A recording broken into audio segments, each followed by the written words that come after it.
Aujourd'hui, on va d'abord se pencher sur tout ce qui est globe oculaire, ensuite réponse d'orientation et aussi les réponses aller vers et agitation. Alors pour revenir à cette carte que nous avons utilisée comme base depuis 4 cours maintenant, il y a quelque chose qui se passe avant la crainte, en particulier quand on grandit. C'est une réponse d'alerte d'abord. Cette réaction ou cette réponse d'alerte nous fait nous orienter. On peut s'orienter avec les yeux, avec les oreilles, on peut s'orienter à travers notre odorat et on peut également s'orienter à travers notre sixième sens corporel neuroceptif. Et en fonction de cela, nous allons alors évaluer ce qu'il nous faut faire maintenant ou ce qui va arriver ensuite. Et avec cette réponse d'alerte, certains d'entre nous vont dans la réponse trouver ou aller vers, trouver la bonne personne, trouver la réponse appropriée à ce moment-là, trouver l'issue de sortie. Ou alors on peut entrer dans l'agitation, le fidget, et ça peut arriver très souvent aux petits surtout. Alors, ce qu'il faut savoir, c'est que lorsque nous prenons conscience de cette réponse d'alerte, nous pouvons alors commencer à nous impliquer, à nous engager dans certaines activités qui vont aider le système nerveux à revenir dans le ventral. La majorité d'entre nous, nous ne tenons pas compte de cette réponse d'alerte et étant donné qu'il n'y avait pas quelqu'un qui était là pour nous quand on était plus petit, très rapidement, on arrive au bord de notre fenêtre et il se peut même que nous quittions cette partie médiane. Donc, on est constamment dans un état d'alerte anticipée qui se prépare à la suite. Et ça devient notre façon de déambuler dans le monde. Alors que quand on identifie qu'on est là, on peut être plus efficace, étant donné qu'une fois qu'on est hors de la fenêtre, ça nous demande plus de temps, d'énergie et de ressources pour réussir à se ramener à l'intérieur de notre fenêtre de capacité. Je vais marquer une pause ici.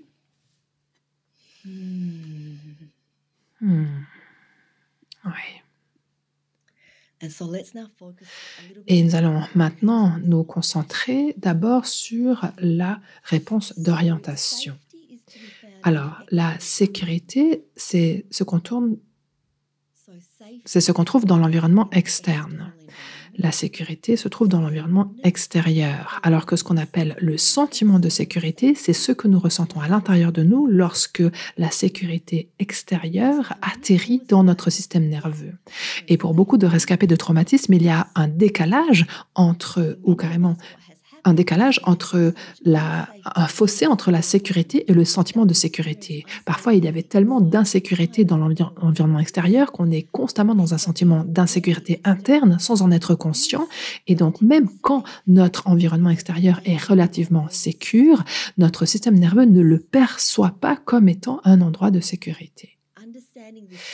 Et comprendre cette distinction peut nous aider à combler ce fossé. Nous pouvons nous orienter dans notre environnement grâce aux yeux, puis au corps, et cela peut permettre au système nerveux de se déposer dans un sentiment de sécurité. Donc, vous pouvez utiliser vos yeux pour vous orienter par rapport à votre espace et aussi vos oreilles.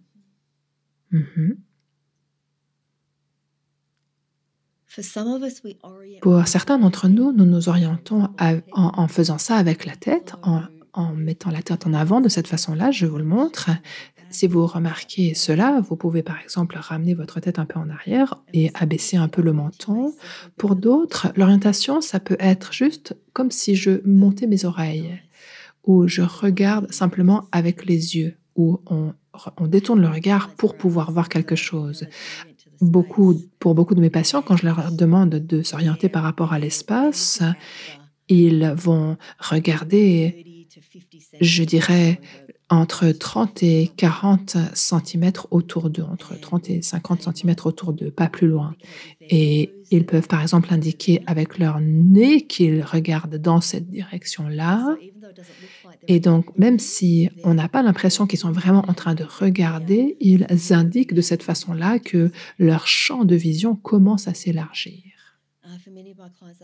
Pour beaucoup de nos patients, ils ont une réponse d'orientation qui est inhibée. Et quand je leur demande de regarder autour d'eux dans l'espace pour observer s'il y a quelque chose d'intéressant, parfois ils haussent les épaules en disant Et ils haussent les épaules et ensuite peut-être que je remarque que le patient regarde quelque chose et qu'est-ce que je fais? À ce moment-là, je vais moi-même chercher l'objet et je le leur amène. Parce que ces personnes n'ont pas la capacité à se déplacer vers un objet, le prendre dans les mains et interagir avec et poser des questions à son sujet. Et ainsi, moi-même, je peux jouer le rôle d'un pont, d'une passerelle entre le patient et l'environnement, n'est-ce pas?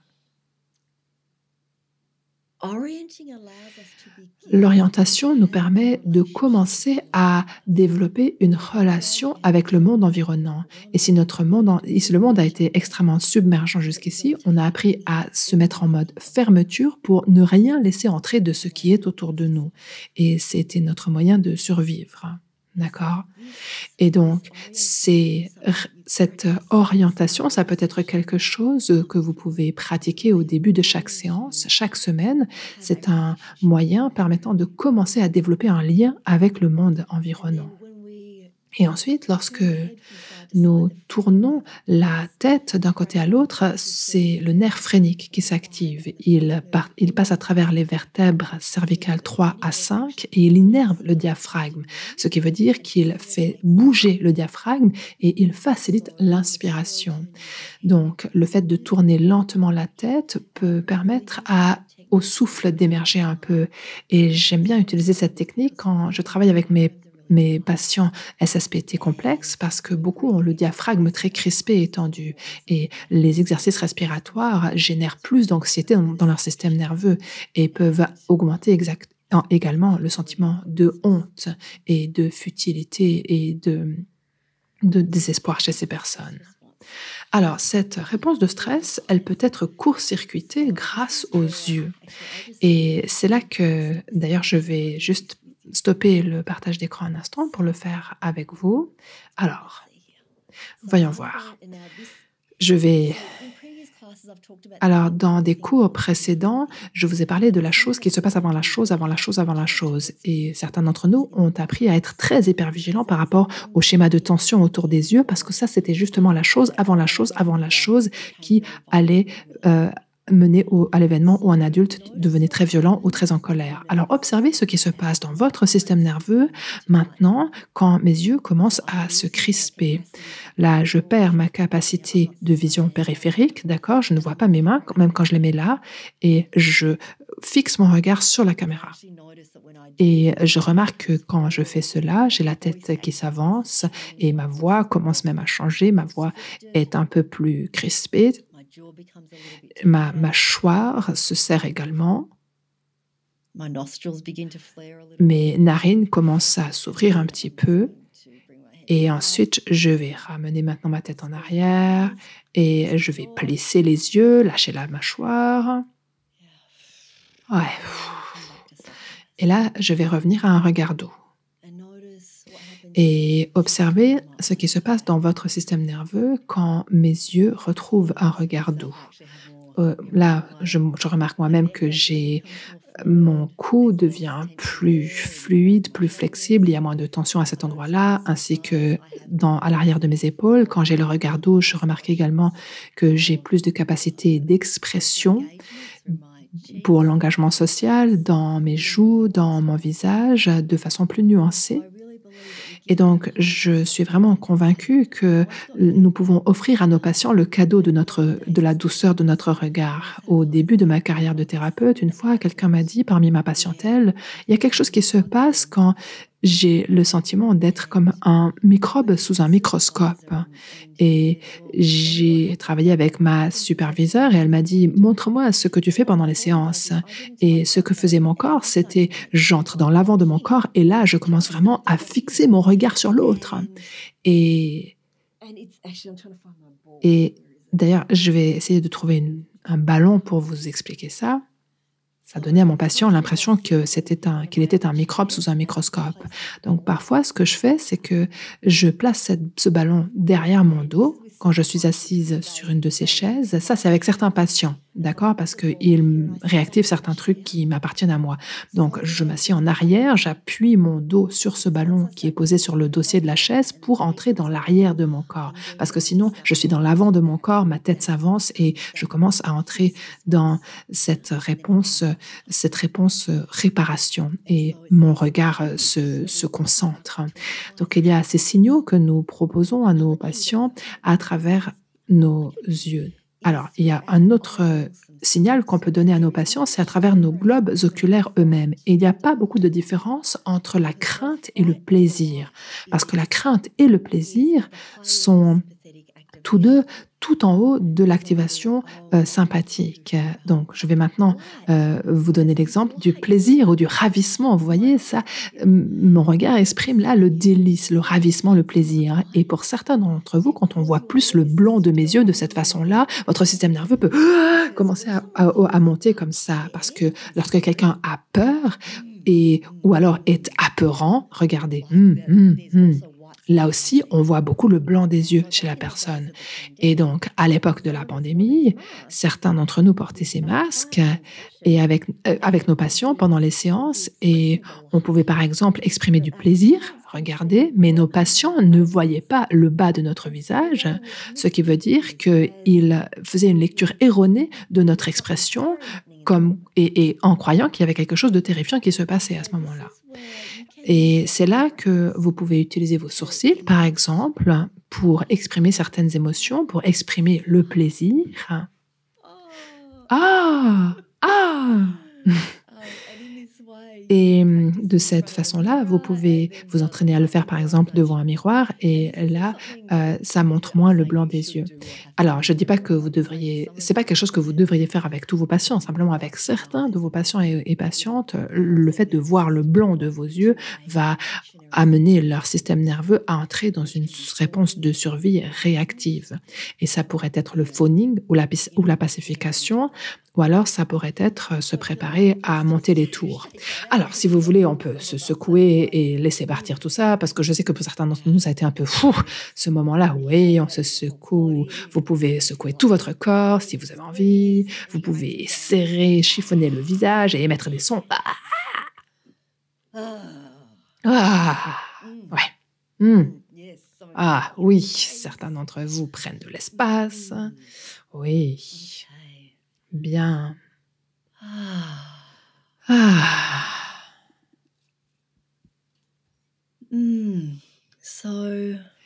Et ici, nous avons à nouveau des images qui représentent la façon dont ces nerfs sont interreliés. Quand les yeux commencent à fixer le regard, cela a un impact sur les sourcils, sur le nez, sur les micro-expressions et les micro-signaux de sécurité et d'insécurité que nous diffusons à travers notre système nerveux à l'intention de nos patients. Et étant donné que certains de nos patients ont une faible tolérance aux affects, cela veut dire qu'ils n'ont pas beaucoup de capacité pour la joie, par exemple, eh bien, ce que j'ai appris, c'est à ne pas diffuser beaucoup de joie dans mes séances avec certains patients, de ne pas exprimer cela. Et c'est là que les signaux très subtils de mon système d'engagement social peuvent être extrêmement aidants. Alors, nous pouvons également lâcher, libérer la tension des yeux. C'est une façon d'aider le système nerveux à retrouver le ventral. Vous pouvez, par exemple, excusez-moi, là je vais détourner mon regard de l'écran, mais vous pouvez, si vous voulez, regarder au loin ou regarder l'horizon imaginaire. Observez ce qui bouge pour vous dans votre corps quand vous faites ça. Je remarque personnellement que mon diaphragme se libère. Et excusez-moi, il y a un rot qui a émergé également, justement parce que mon diaphragme s'est libéré. Ouais.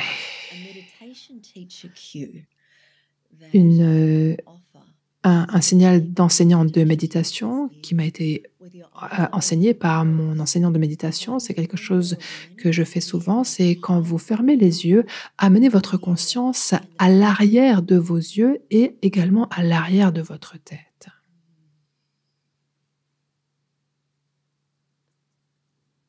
Je remarque que quand je fais ça, ça me fait émettre de petits sons de contentement.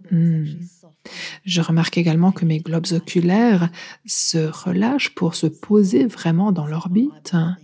Alors, mes globes oculaires sont plus autant à l'avant de l'orbite, ils sont plus à l'arrière de l'orbite quand je place ma conscience à l'arrière de mes yeux et à l'arrière de ma tête. Et il y a une respiration qui se fait naturellement. J'observe également que je me connecte davantage à l'axe central de mon corps. Donc, peu importe ce qui émerge pour vous, ces pratiques peuvent être aidantes. Et nous pouvons également relâcher la tension des yeux de façon active. Alors, s'il vous plaît, ne faites pas ça si vous avez des antécédents d'évanouissement ou de faible tension artérielle, de basse tension artérielle. Je vais arrêter l'écran pour que vous puissiez mieux me voir. On appelle ça le réflexe oculocardiaque. Vous prenez vos deux premiers doigts de chaque main et tout en délicatesse, vous permettez à votre tête et votre front de se baisser, s'incliner un peu et placer la pointe de ces 4 doigts contre vos globes oculaires, tout en douceur, vraiment très, très, très délicatement. Les épaules sont détendues. Vous pouvez respirer par le nez si cela est possible pour vous.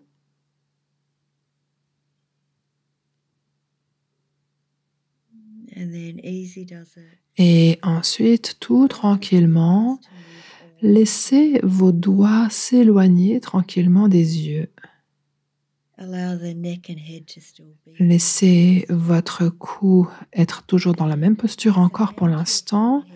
Et ensuite, placez une main sur votre front et elle vient prendre le poids de votre tête et utilisez cette main pour faire remonter votre tête, pour la redresser.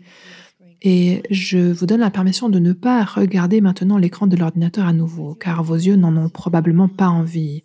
Ouvrez vos yeux simplement et laissez-les s'orienter au loin, ou soit à mi-distance, soit vraiment au loin, à distance. Observez s'il y a des choses qui ont changé dans votre physiologie, dans votre tension artérielle. Là, ma voix vient de s'adoucir et de devenir tellement plus silencieuse. Pour certains, tellement moins forte en volume. Pour certains d'entre vous, il y a un bâillement qui se fait. Oui, donc ce réflexe oculocardiaque fait baisser la tension artérielle de 10 points, d'après ce qu'on a pu étudier. D'accord? Et c'est pour cela qu'on n'utilise pas ce réflexe si la personne souffre d'hypotension artérielle ou a des antécédents d'évanouissement. Et on recommande de le faire pendant 2 minutes, mais je trouve que à partir de 30 secondes, c'est déjà pas mal pour beaucoup de patients avec qui je travaille.